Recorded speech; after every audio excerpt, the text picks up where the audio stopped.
One of the challenges facing all the athletes in my series, Olympic Dreaming, is to ensure that come September 2000, they'll be at the height of their physical powers. Finding their peak too soon or too late could spell disaster. One of the motivational lines I've heard over the years, instilled in their athletes by coaches, is that if you're not out training hard today, you can be sure that your competitors will be. The expected response from the athletes is, of course, renewed effort. But effort is not what is crucial now, because any injury could spell disaster. Our athletes are entering the highly delicate phase where they must balance themselves on a knife edge between high performance and injury.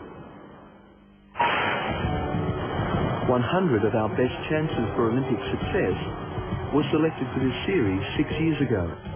They all spoke to me about their dreams, about bringing Olympic glory to Australia and to themselves. It's their journey we're following. Through the grind of training, the triumphs and setbacks of competition will be there, right through to Olympic selection for Sydney. But not all our athletes will make it. In 1994, there were 100. Now, in the year 2000, only 24 remain.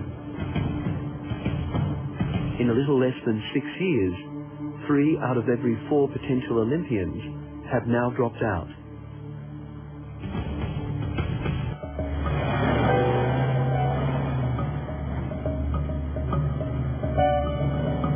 For David Schneider, one of our most promising gymnasts, the threat of injury was a daily companion.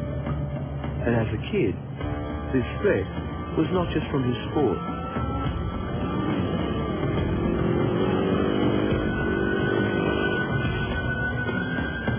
Motorbikes and Olympic standard gymnastics don't usually go together, as top gymnast David Schneider is starting to find out.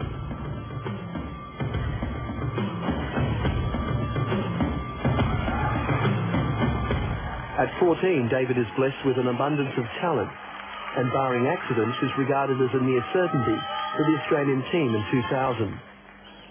In fact, he's so good that at the recent Australian Championships in Perth, he was moved up to compete in a more senior division.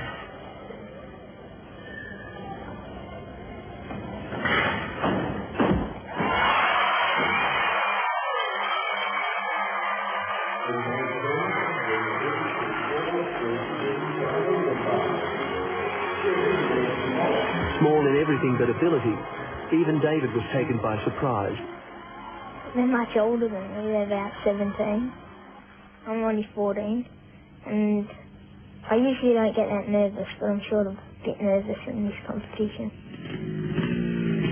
An injury as minor as a bruised thumb can cause the withdrawal of a gymnast from competition. The accident potential of David's leisure activity is not just a source of worry to his family. I've suggested that motorbike riding may not be in his best interest, that if he sustained a serious injury from that, a very talented young boy who has really the doors of international gymnastics wide open to him would just miss out on the opportunity, and that to me is a great sadness if somebody with that potential misses that opportunity. But what seems obvious to his family and trainers is far from clear to a boy who is, after all, only 14. I couldn't really be there at that. I have to have fun in my life as well. And gymnastics is not fun? Yeah, it is fun, but it's like really serious for fun. It's like a job fun.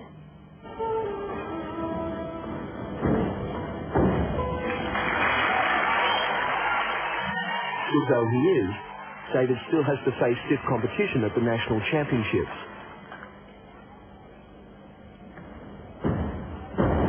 A close match is 17-year-old Damien Crozier, a former national junior champion. Like everyone else, he's determined to be at the Sydney Olympics.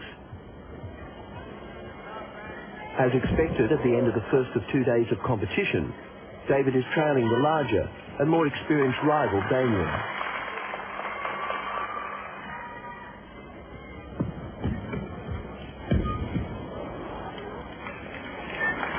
It's now the middle of the second and final round of the Under-18 National Championships, and the more experienced Damien leads.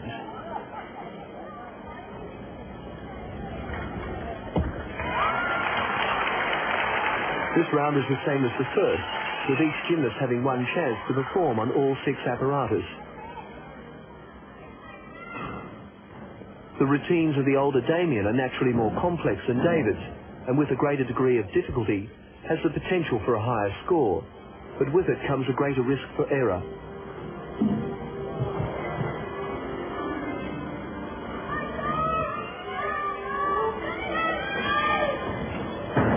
They both make mistakes, but it's now the dying stages of the competition, and David and Damien are far enough ahead of their rivals for their places of first and second not to be threatened.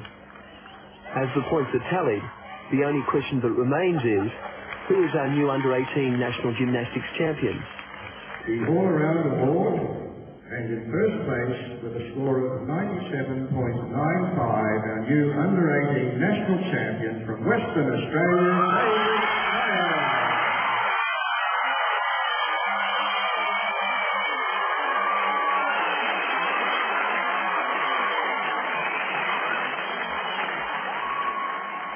From under 14s, they skipped him straight through to the under 18s, and we've got his medals here. And to our delight, he came first. That would definitely have to be our most exciting one to watch. We had all our family, probably about 32, watching that. In 1995, he went to the under 18s. He won 4 gold medals, 2 silver and 1 bronze. A short time after his gold medal win, an accident on this bike prevents David from training for 2 weeks. There's concern, of course, but for David, his commitment and enthusiasm for gymnastics and bike riding remains. David Schneider's great talent carried him effortlessly through junior grades, and then senior grades began to test him in competition and at training. How difficult is it to keep the pressure up at training, you know, to keep the standards up? It's real difficult. Feel so tired some days, you just have to push through it, work hard. He went overseas as well afterwards, and he did extremely well. And for a guy that didn't want to do it anymore, He lost heart. He lost heart. He had the ability, but he didn't have the heart. He just wasn't there. There was just something just wasn't there anymore. After 16, I think the hardest time that he had to really start training very hard.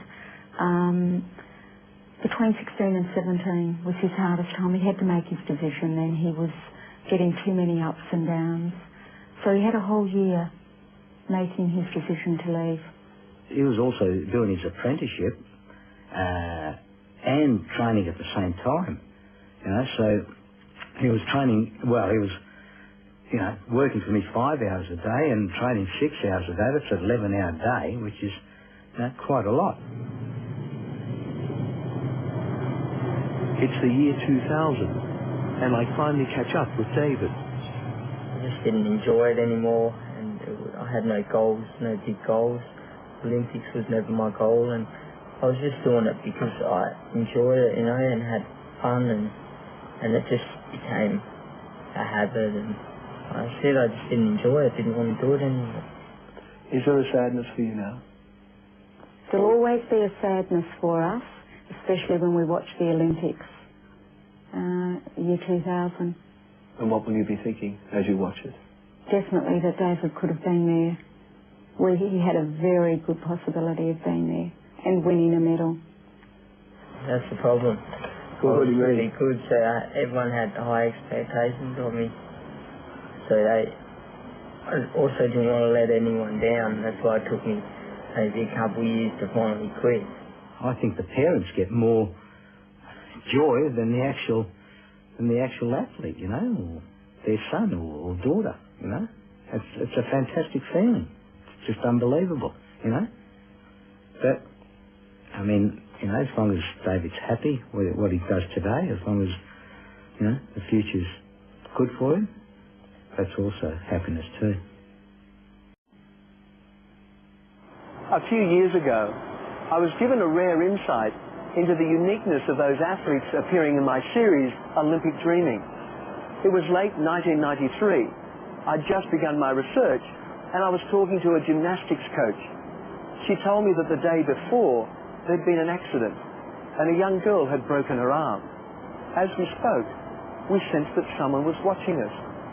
We turned around and there was the gymnast we'd been talking about. She turned up for training, plaster cast and all, to ask if there was anything that she could do, just using her good arm.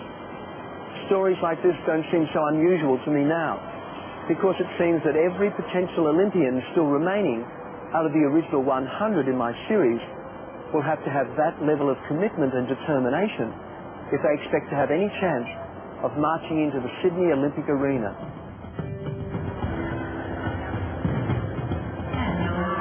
It's 1998, and the best of the best from across the country prepare themselves for the most important competition in their sporting lives.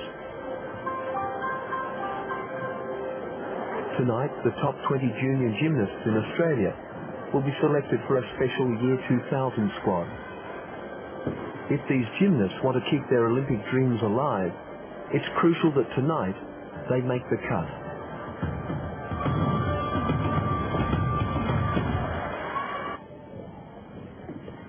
The pressure to perform is something that gymnasts have grown up with. It's Perth, 1994. These 10 and 11-year-olds loosen up for a 30-hour training week, 50 weeks of the year. Their dreams of success helping them through the slog of a long training day. Every time when I don't get things right and I don't want to do them, I think of Sydney and I want to be there, so I better do it. And how much does that help you to try a bit harder? It helps quite a lot actually, because I just want to be the same as Nadia Comaneci. Steps right away, be better. 3. It's now 1996. When I catch up with Emily Fondyke again, the grind of training is taking the shine from her dreams. As you get older, you get harder. Because they expect more from you than they did when you were younger. So, you get tough. Do you present? Emily has now left gymnastics, and of course she's not alone. But when the reluctant decision to leave is made, there's sadness for all concerned. We know everybody gives it their best shot, so we try and not make their finishing in the sport like a problem, like that they've done any mistakes. They haven't done anything wrong, and they've had some good physical ability, but it takes a lot to be a champion, and to be at the very highest level, that's a very special person. What do you think the chances are of getting into the 2000 Olympic squad in gymnastics?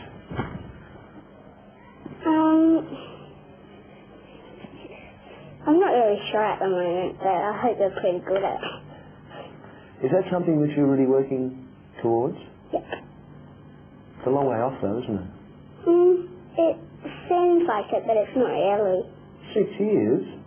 That's a long way. How old are you? 11. 11. So it's more than half your life away, isn't it? Yeah. A long time ago, it was like a dream kind of thing. Like, it was a goal that you wanted to get, but you really didn't know if you were going to, because you're so far behind from that goal. And now I'm getting closer to the goal, that it's like becoming more reality and more certain that you can do it. Like, it's there and you've got the chance. You just want to be the best, and the only way to do that is to do that in Olympic Games. For years, Nikki was close to the best, driven by her Olympic dream. Nagging injury, though, prevented her from training to full capacity. Then it prevented her from training at all. I did have lots of injuries before my back, and they eventually went away. Like, they didn't irritate me forever. And my back I've just had for so long, and it didn't really get better. It started to get worse again, and I just decided to have a break. It's really hard because I was doing it for so long and I was so used to it, and now I'm not doing it. It's like an empty space there that it's just gone. Right from the start, Nikki was always a dedicated, gutsy performer.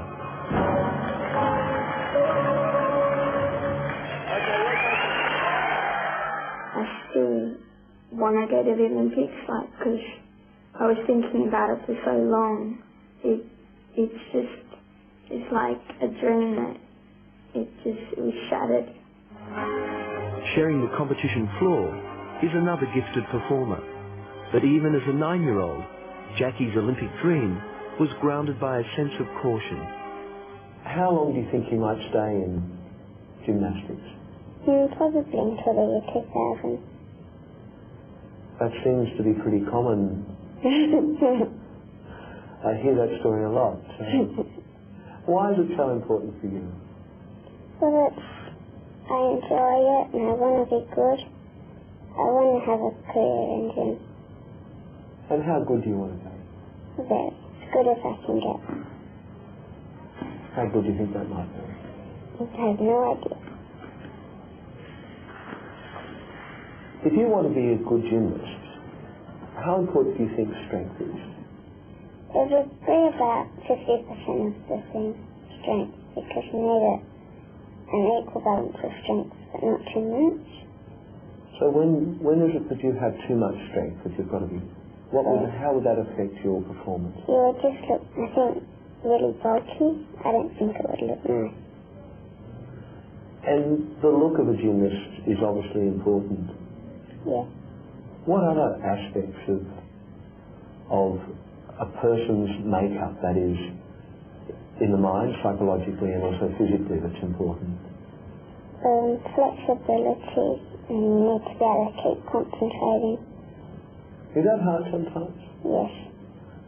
When I was in about year 7, I started to feel tired and run down all the time, and any sickness that I had would last longer than it should. And I went to a few GPs and they said, well, look at how much gym she's doing. Of course she's going to be tired. How much were you doing at that time? Probably 32 hours a week. Along with your schoolwork and everything else? Yeah. And so then I went to a specialist and he said that he did some tests and followed up progress for a while and said that my thyroid gland was dying. That gland produces energy. And so that was the reason why I was getting tired and sick.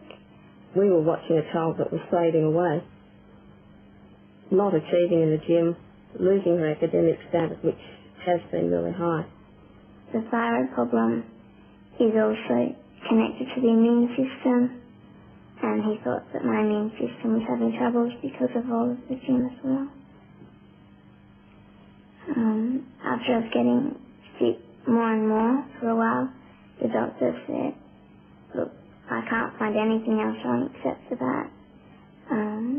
I think it's all the gym. Last year she just suffered one infection after the other.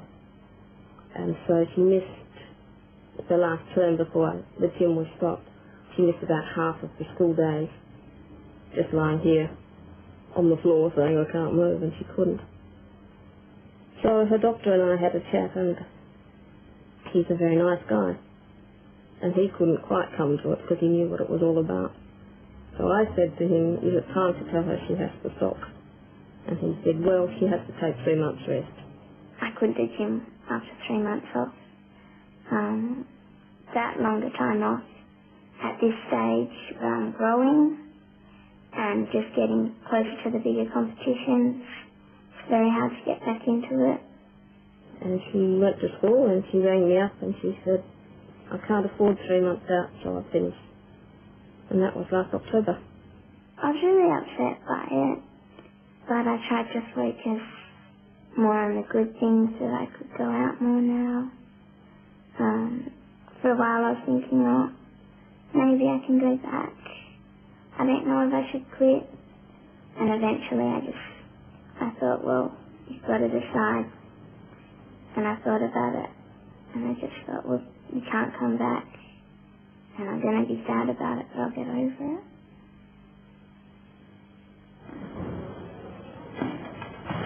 it. In most elite gymnastic programs, When an athlete quits, they're encouraged not to simply stop, but to return to the gym whenever they want, to keep fit, and to stay in touch with friends. In the past few months, Jackie Thomas has discovered a love and a talent for coaching. Now, tuck position. The big thing is that I've started to coach gym. The knowledge has helped me. I can get jobs over other people because I have more gymnastics knowledge than them. When you were coaching those young kids, could you see yourself in that position? I mean, did it take you back? It did. It reminded me of me doing it. Keep your legs tight and jump. I could see them having a great time, and that made me happy as well. Alright.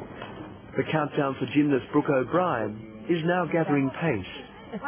National championships in a few days, and then finally the tryouts, and her chance to become an Olympian. It would be a reward for my parents as well as me. For your mum, obviously, and of course Frank, who's been around, and also your father as well. How important a part has he played in all this? We haven't seen him. He's a very, very important part. What's your dream? Just representing Australia, like bringing us. We are a great country already, like we have achieved so many things, but really just representing the whole country and doing really well.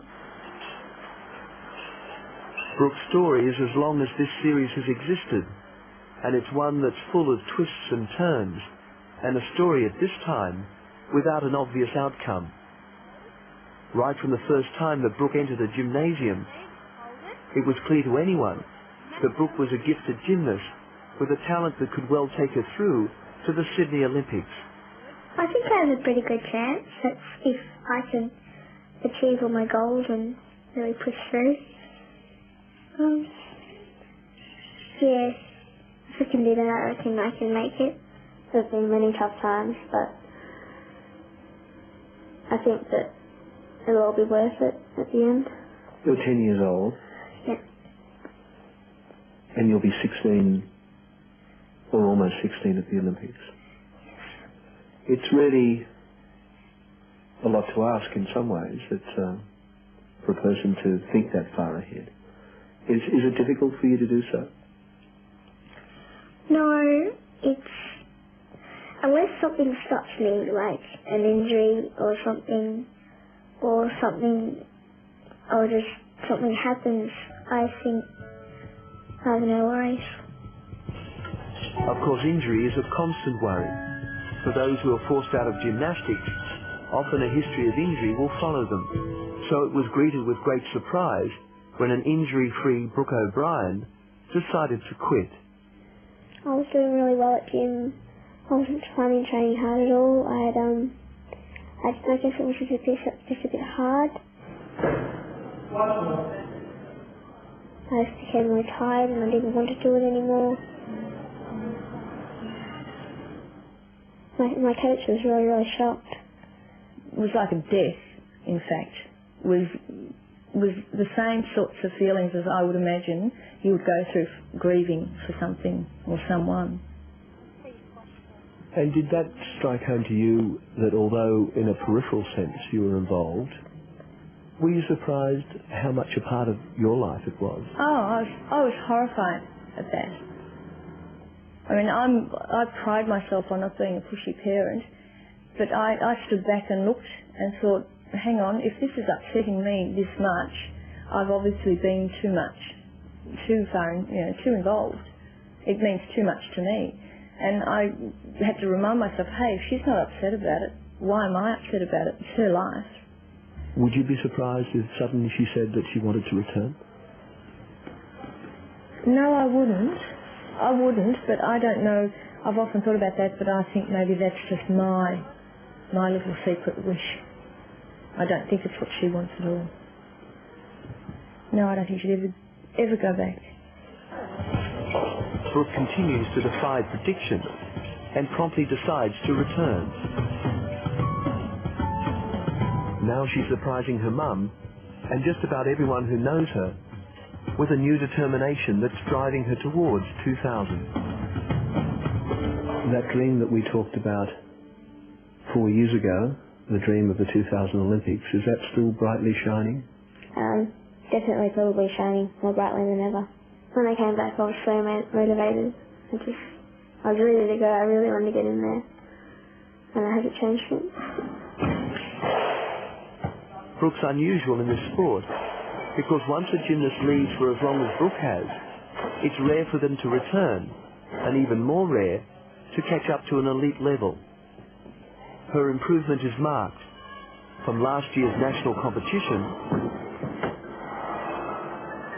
to this year's championship.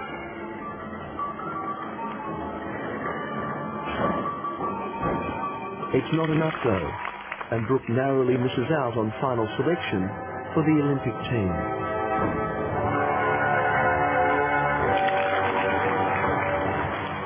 If it happens that you don't make the Olympic team, what will gymnastics have done for your life? I think that it has had a very positive side, and it's much more than just the training and the competitions. It teaches you so much in life and how to cope with things and discipline, and it's probably the most complex sport, or one of the most complex sports there are, because there's so many different sides to it, and it all comes down to a very positive outcome, I think. And now the moment of truth in this television series. 6 years ago, I combed the country for 100 of the best young athletes I could find. Not all the best, of course, but with the help of prominent coaches and the Australian Institute of Sport, I put on record in 1994 100 gifted Australian athletes who reached the peak of their physical powers by the year 2000. They all had their dreams back then, but not all of the original 100 will march into the Sydney Olympic Stadium. But I can tell you from my personal experience over the past 6 years that all of them, quite simply, gave it their best shot. My series pays tribute to every one of those young men and women.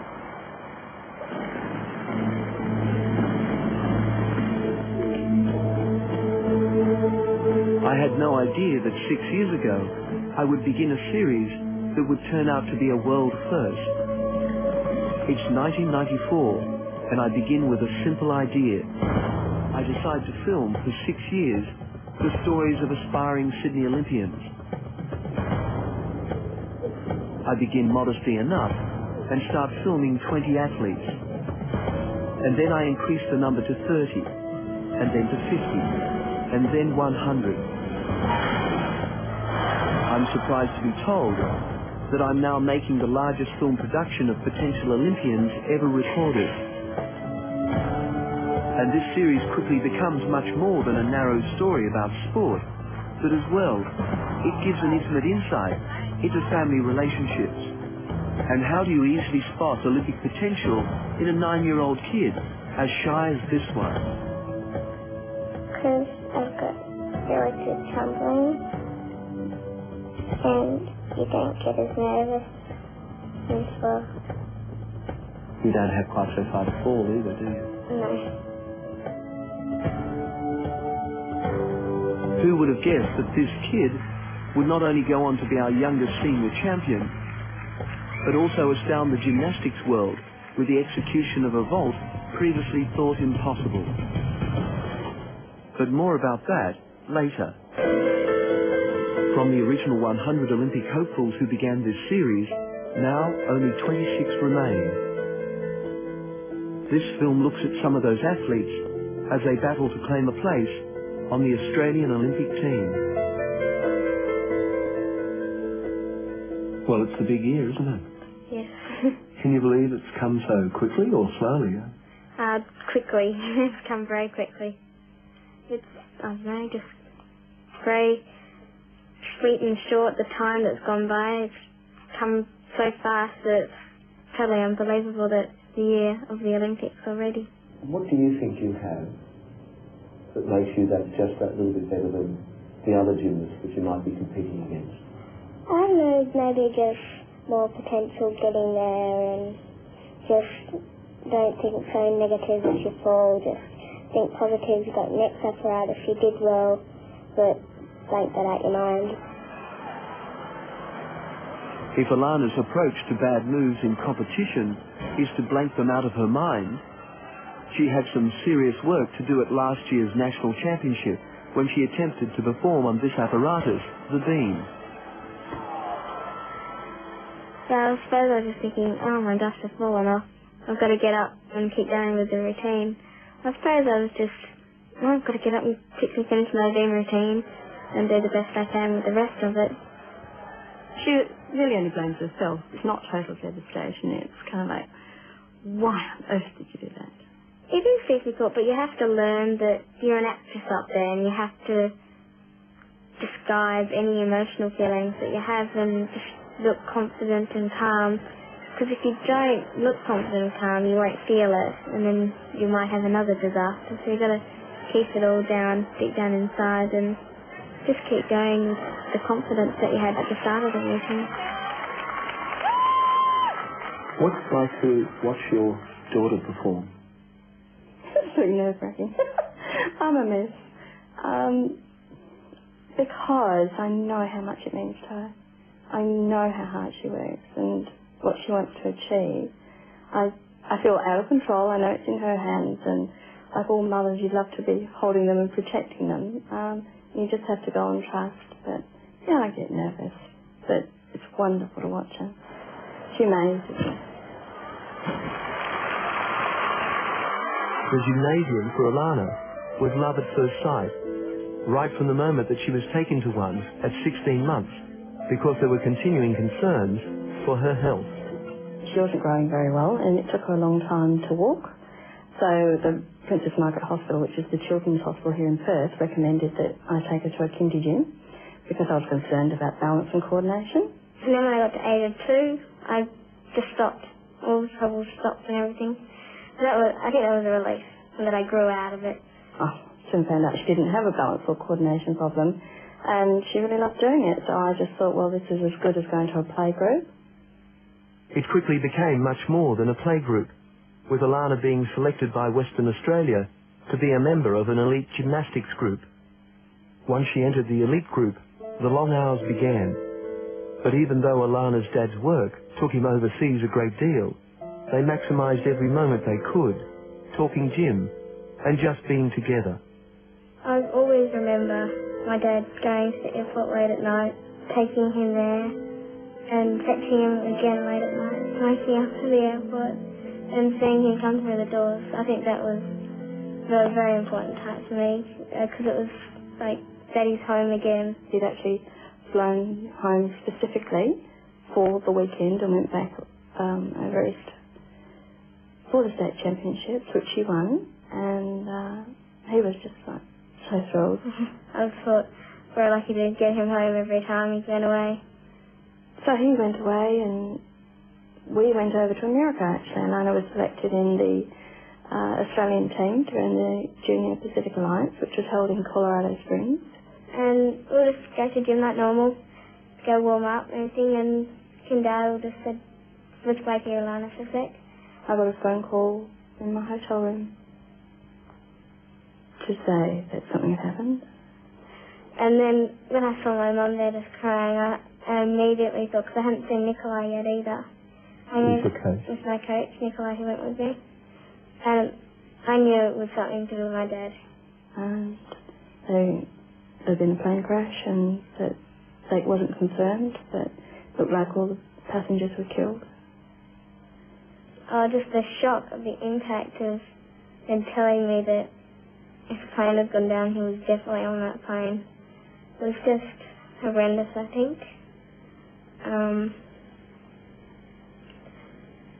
I remember that time was just, we couldn't believe it. I guess telling Alana was the hardest thing I've ever done in my life. And then, of course, we had to get on a plane to come home. You always expecting just to walk through that door. And sometimes you have dreams that you see him coming home. I think I even missed going to the airport late at night to pick him up.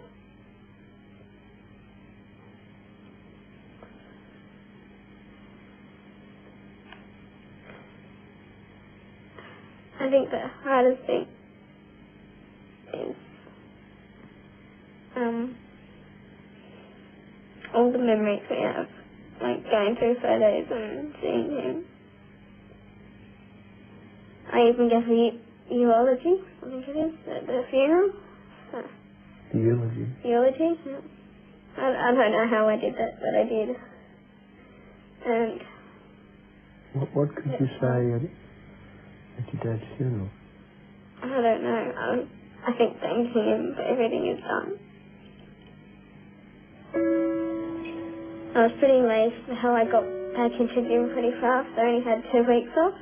I don't know how I did it, but I did.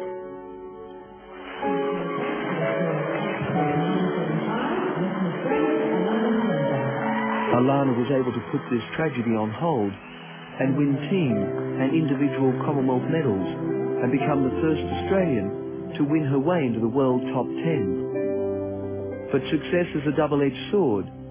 Along with it comes the pressure of Olympic trial expectations.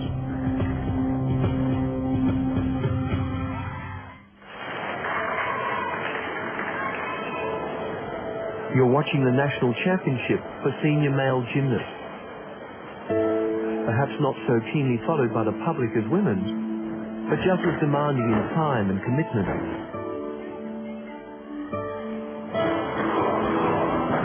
And when it comes to commitment, no one has lived and breathed their sport from such an early age than this young man. His name is Philippe Rizzo, and is probably our best prospect in male gymnastics. But to say his sport has been his life is not really telling the full story. Gymnastics has been the centre of the universe for his whole family. On the gymnastics floor tonight, you only need to look a little further from where Philippe performed to discover his dad, Andre, former Australian national gymnastics coach and French Olympian, who, along with Philippe's mother, run their own gym in Sydney. And then there's brother Antoine, former elite gymnast, and oldest brother Blaise, only a few years ago Australian champion, watched Philippe's gymnastics development from the beginning. Probably would have been about 2 or 3, you know. As early as that? Oh, definitely. Always very focused even at that age. Everything that I was doing in the gym he wanted to do as well. We had to stop him a couple of times because he thought he was going to kill himself. Well, I've been in the gym, you know, ever since I was a kid. So basically I've had gymnastics inputted in my mind as a baby, so it's like the second nature to me.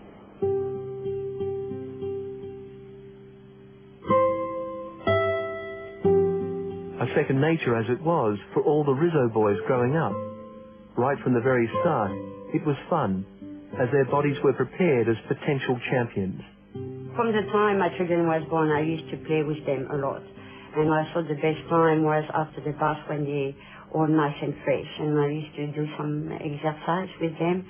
But when I mean exercise, playing, bending the arms, bending their legs, put their legs apart one way or another.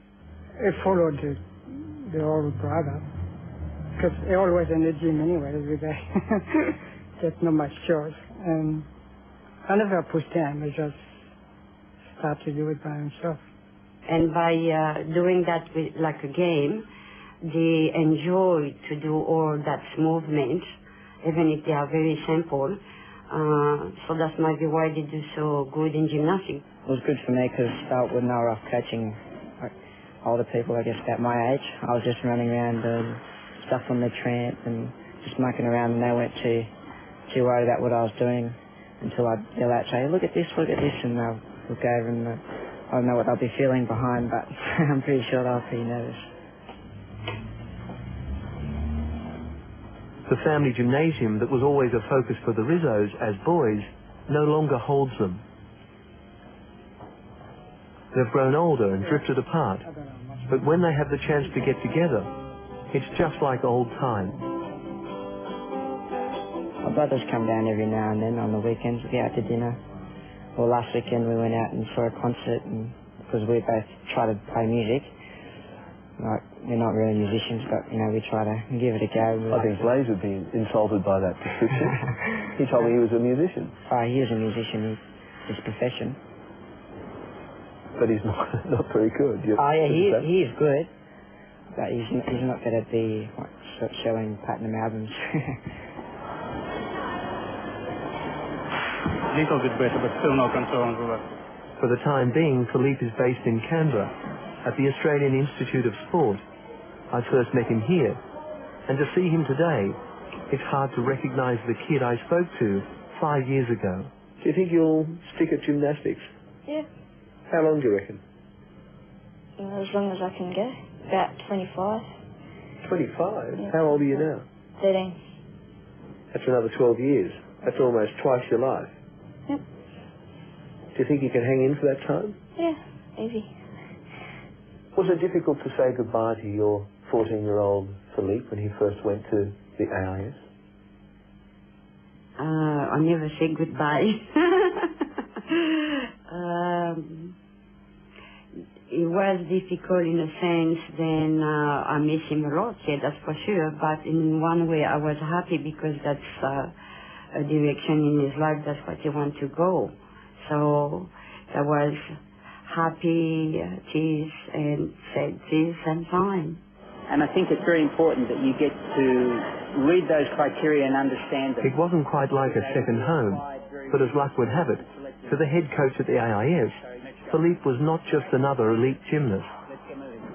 I've known his family since they first migrated to Australia in the 60s. I wasn't around when Philippe was born, but I've known him since a 2-year-old. I knew then that we had a person who was very confident in their body skills. He was confident in the gymnasium, and it would be a number of years before we'd see him actually competing. When I realized he had talent, then that's where I I decided then I should put him on a competition. So I started to involve him in a group of boys I was teaching, and that's how we started. And I think he really enjoyed it as much as I did, because he win all the time. It was so good. How different from other competitions will the Olympics be, in your opinion? How different? Well, the start of the Olympics only comes every 4 years. It's in Sydney, my hometown. So it's a major in gymnastics for me. I've always, ever since I was young, I've always aspired to do the 2000 Olympics. I think I'm at the right age where I can be at my peak. And do you have any goals? Any real goals in your mind? To go to the Olympics. The Olympics? Which one? Sydney. But I think he would never make a shame of anyone by being at the Olympic game and compete for Australia. If he makes the team. I think he will make pride of a lot of people anyway. So that's the most important thing anyway. I'll be pleased if he does make it, and I think his brother will be very happy. His father, much more. So you think that he'll be at his peak by the 2000 Olympics? Yeah, he's just there. Be a bit short, but he will be there. It's now a year later, and the optimism that was felt about Philippe's progress has received a setback. His chances for Olympic selection have now, it seems, diminished. I hurt my shoulder before World Championships. The doctor said you can keep training on it and compete on it, won't make it that much worse. So I did that, competed for Australia, came back, and decided maybe if it's not that bad, I might be able to continue to the Olympics. But I kept training on it and it didn't get any better. So the only opportunity I could get was to get surgery would make it better. So I've done a bit of surgery, so it's getting a bit better. It's getting better, but he's not near full fitness yet. It's naturally a frustrating time for Philippe. His family tradition in gymnastics inspires him, but it must be a burden sometimes as well, particularly in the light of the looming Olympic trials.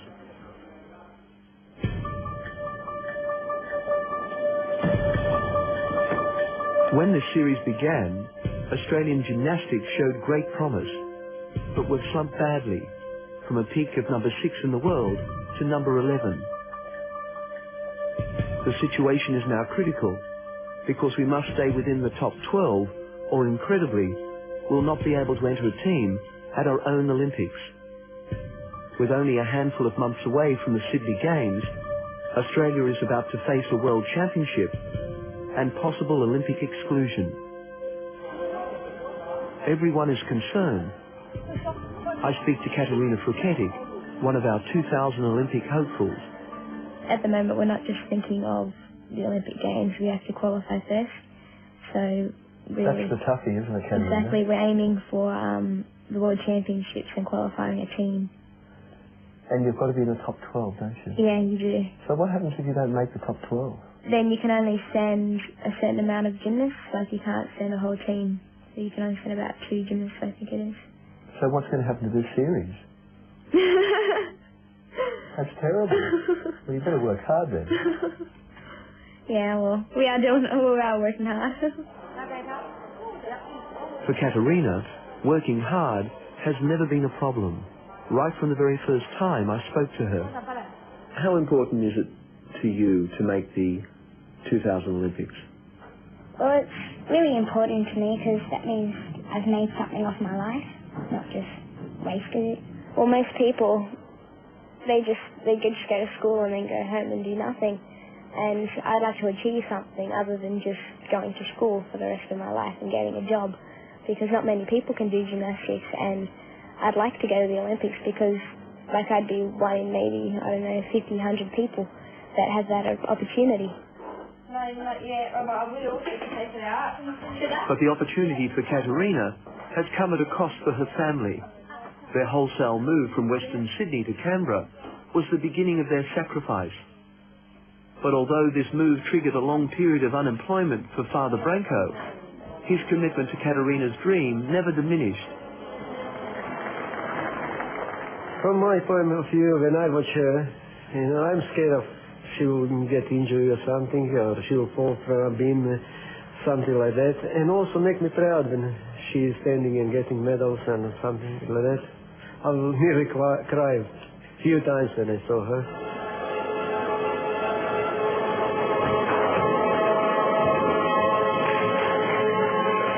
When I spoke to you 2 years ago, you talked to me about the 2000 Olympics, and you've had a big 2 years, a good, successful 2 years, but it's hard work, and it's getting harder, and it will continue to get harder.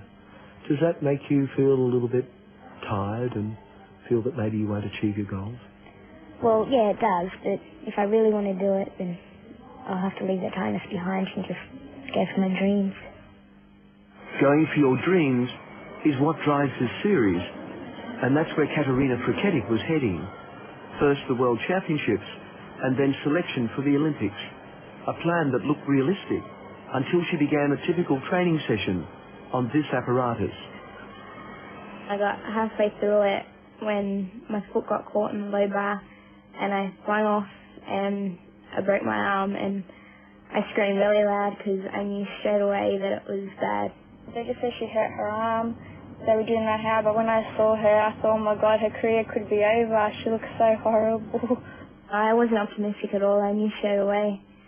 I think because of the seriousness of the injury, because of the reaction of other people as well, just around me, and the faces of people as they wheeled me out in the ambulance, I knew that it was bad. I broke the radius and the ulnar. I snapped them both. I had a dent in my arm and like a little lump sticking out the side, and so that's how I knew straight away that it was broken. I also had some pinched skin like this, and that's where my blood was getting cut off from my hand. So when I got to the hospital, they had to pull my arm to unpinch the skin. At first they told us she got injured, but we didn't know it was that serious, so it didn't hit me straight away. Maybe it hit me a couple days later. Then I saw her in the hospital, and after operation and all things what she went through, then hit me. It was hard, like every mother would take hard, it's not easy, but the way she coped, that's just wonderful. Just I can give her support as much as I can, but she's the one who's going through all that. We knew she was strong, and she said right away, well, I'm going to do it. I'm going to do it. What do you mean? Oh, well, Olympics. But she's lucky because she had everyone's support. Our family was there for her, so she got to do this. I think at some time she thought that she wouldn't go back into gymnastics either. But she's got there, that's good. Katerina certainly seems to be overcoming her injury, but the timing was terrible. It forced her to merely watch on at the World Championships, where, to the relief of everyone, Australia's team comes fifth. But now, for Katerina, it's a race against time as she prepares for the National Championships, her first and last test before the Olympic tryouts. When I came back, I just did lots of strength and went to physio all the time. I think it's made me mature because of it, because I've been able to overcome it. And when I first injured myself, I thought I could never imagine myself doing what I've done, and yet now I'm doing what I did, and I'm just glad that I was able to go through it and not give up. She's stronger now and gaining confidence, but Katerina knows that caution must rule the day, and that the smallest injury now may put to rest any chance she has for the Olympics.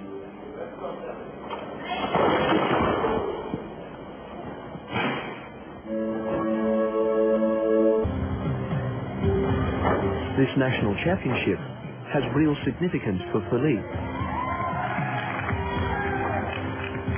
He's performing at the actual Olympic venue, and because it's only a short drive from his home in Sydney, his family is able to appear in force. It is as well the first chance he's had to test the recovery of his shoulder under the pressure of major competition.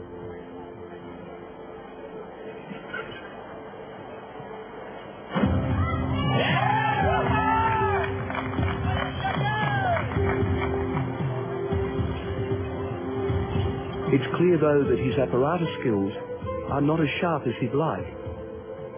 And despite the welcome encouragement of his family, his shoulder does not hold up as well as he'd hoped. And that there is still a great deal of work to be done before the upcoming Olympic trials.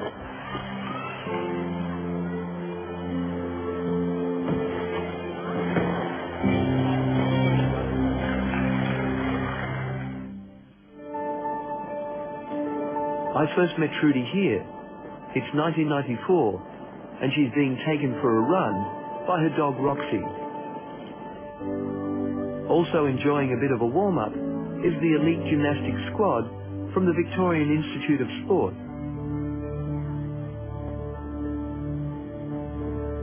The first gymnastics competition my camera recorded was this one.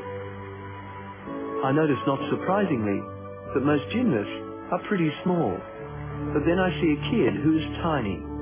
It's Trudy McIntosh.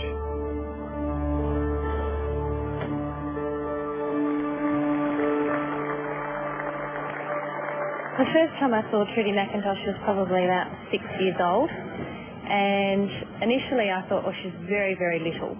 She was always very small for her age, still is, and being only 6, I guess 6 or 7, she looked about 4. So she was quite solid and very strong, but I remember that her flexibility was very poor. Can you remember that first day when you had to drop her off and walk away? Yes, I was in the gym and the owner came up to me and This was her coach? Yeah, her coach now came up and said parents are not allowed to stay in the gym while the gymnasts train. We feel it distracts them. You have to leave the gym. And I said, but Trudy's not going to like that. I've always stayed and watched her. And they said, well, Trudy's going to have to learn. So we called her over and I said to Trudy, I have to leave, Trudy. It's not good for me to be here. And she said, no. And I said, well, here's your decision, Trudy. I go and come back later after you've finished gym, or we both go. And Trudy stood there and said, you be the first mum back? And I said, I'll be the first mum back, Trudy. And she said, okay, just make sure the first mum back. And I said, all right. So I walked and she watched me leave. And I sat out in the car and waited until the first mum came back, and I ran in before she could get into the gym. It's hard to imagine the talent of a budding gymnast being recognised any earlier than the age of 6, but it was, and it was a bit of a worry.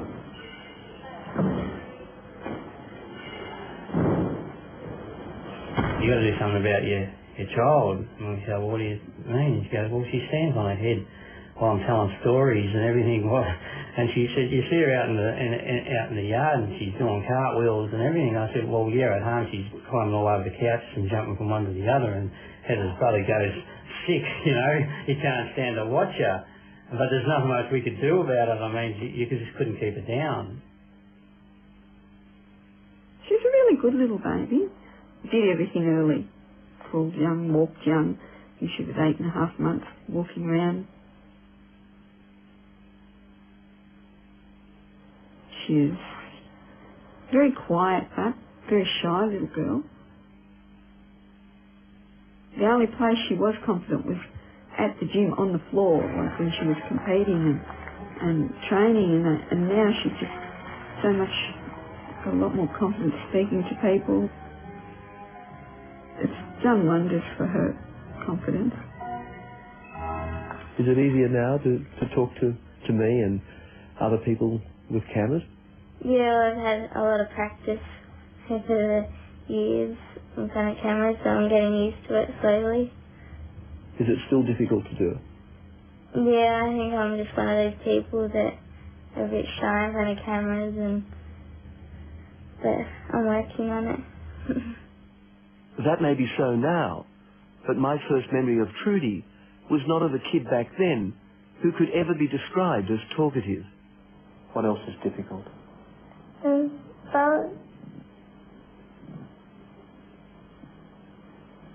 vault's difficult, is it? Yeah. Because you're not that tall, are you, when you come running up to that vault? Tell me what goes through your mind as you're running towards the vault.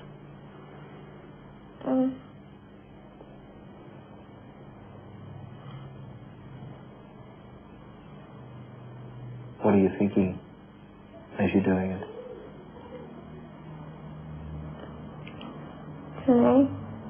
I'm not sure what Trudy must have been thinking then and what fears she may have had, but she's certainly overcome them with a vault skill that has been the cornerstone of impressive wins at national competitions and Commonwealth Games. It's only a matter of months out from the Sydney Olympics when I noticed something unusual happening in the gym. Trudy seems to be devoting a great deal of time practicing the vault.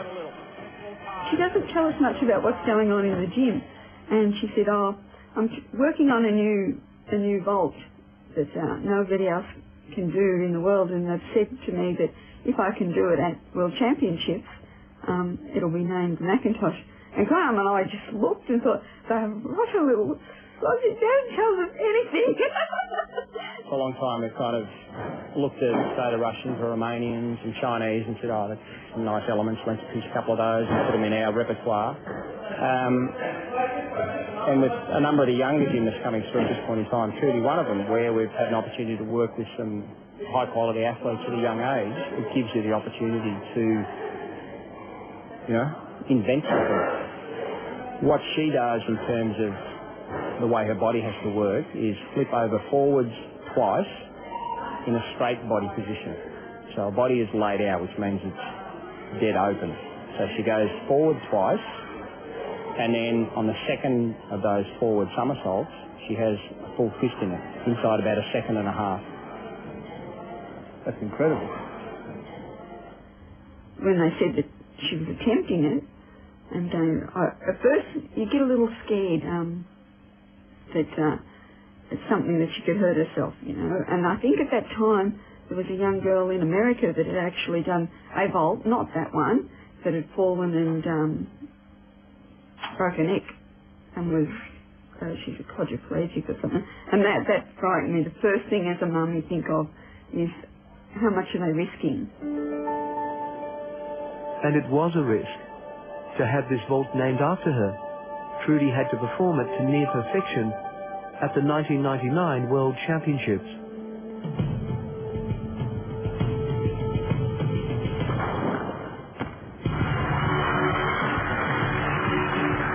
It takes Trudy a little over a second to defy gravity and enter the record books with a vault now called the Macintosh. She joins legends Olga Korbut and Nadia Comaneci.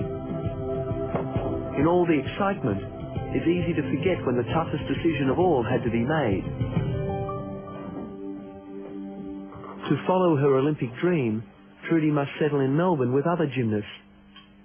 But as she's only aged 7 at the time, Mother Heather joins her, leaving Father Graham and Sister Lisa to spend weekdays alone at home in Geelong. This arrangement continues for 7 years. Yeah, it is part of the sacrifice, and I think you did a really good job, because Lisa's a very nice young lady, and, you know, which is what mums want, so I'm really proud of the way he brought her up, yeah. Which is hard for me, to think that I should have been there sometimes, yeah. Do you regret that? I don't regret it, because he did a good job. It's a bit sad, but it was just one of those things. And you kind of don't think about it too much in that light. You think that, you know, it was a different, it was good for those two, you know. But do you regret the time that you lost with Lisa? I guess I regretted it some, yeah. I wish I was here more. I wish, you know, I guess there was harder times that she didn't say that when I wasn't here, and I should have been probably. Yeah, so I guess I do regret some of it, but I wouldn't change it so that Trudy, you know, and I'm sure Lisa wouldn't either. How difficult do you think it's been for your mum and dad and even Lisa? Well, they've had to get up like their life for me, so yeah, I owe them everything. So if I win a medal or anything, it'll be for them. What will it mean for you and Graham to be in that arena and see her march out? Oh, it'll be the best. We, yeah, you can't imagine it. You can't even think about it. It's too exciting. It's what, 8 years of, it's Trudy's work, but of watching her go through everything and doing everything, it's a dream. And we'll be in the middle of it. Trudy McIntosh is selected for the Australian Olympic team. Alana Slater is selected as well. Also from the series, Brooke Walker and Alexander Crowick also make it to the Olympic team, with Zena McLaughlin and Katerina Friketic being selected as reserves. Brooke O'Brien narrowly misses out. Philippe Rizzo follows in his father's footsteps and becomes an Olympian as well. One of the challenges facing all the athletes in my series, Olympic Dreaming, is to ensure that come September 2000, they'll be at the height of their physical powers. Finding their peak too soon or too late could spell disaster. One of the motivational lines I've heard over the years, instilled in their athletes by coaches, is that if you're not out training hard today, you can be sure that your competitors will be. The expected response from the athletes is, of course, renewed effort. But effort is not what is crucial now, because any injury could spell disaster. Our athletes are entering the highly delicate phase where they must balance themselves on a knife edge between high performance and injury.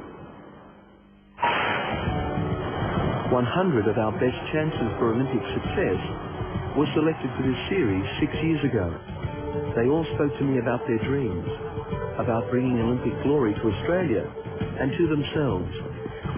It's their journey we're following. Through the grind of training, the triumphs and setbacks of competition will be there, right through to Olympic selection for Sydney. But not all our athletes will make it. In 1994,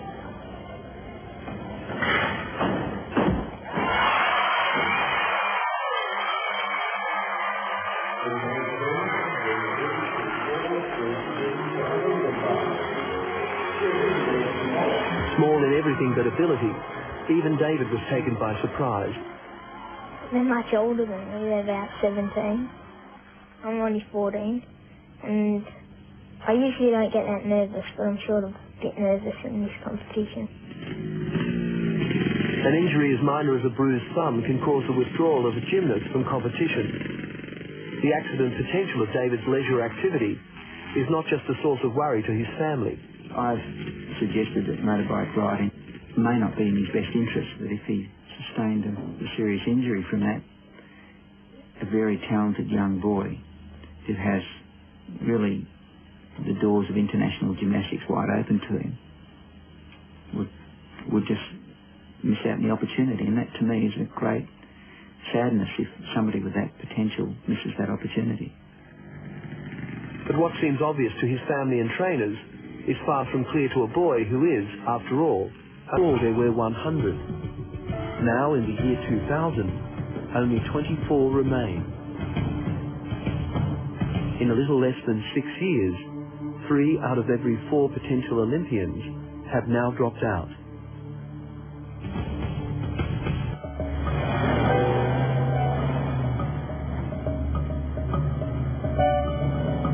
For David Schneider, one of our most promising gymnasts, the threat of injury was a daily companion. And as a kid, this threat was not just from his sport.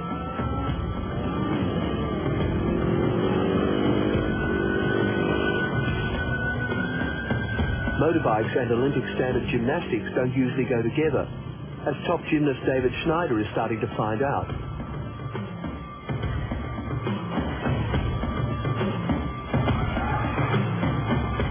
At 14, David is blessed with an abundance of talent, and barring accidents is regarded as a near certainty for the Australian team in 2000. In fact, he's so good that at the recent Australian Championships in Perth, he was moved up to compete in a more senior division.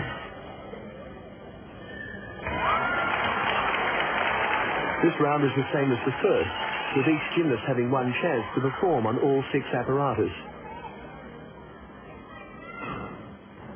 The routines of the older Damien are naturally more complex than David's, and with a greater degree of difficulty, has the potential for a higher score, but with it comes a greater risk for error.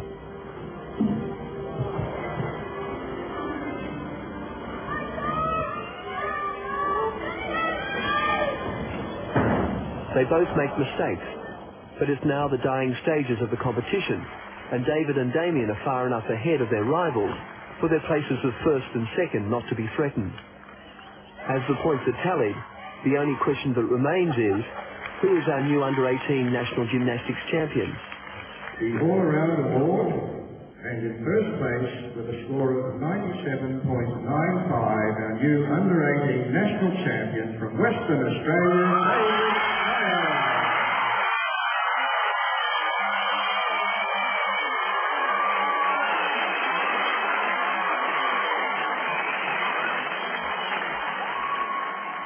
From under 14s, they skipped. Only 14. Didn't really need to be that. I have to have fun in my life for sure. And gymnastics is not fun? Yeah, it is fun, but it's like really serious. It's like fun. It's like a job fun.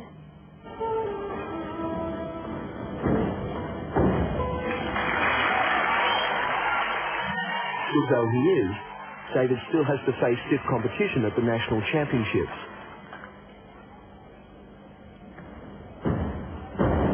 A close match is 17-year-old Damien Crozier, a former national junior champion. Like everyone else, he's determined to be at the Sydney Olympics. As expected, at the end of the first of 2 days of competition, David is trailing the larger and more experienced rival Damien.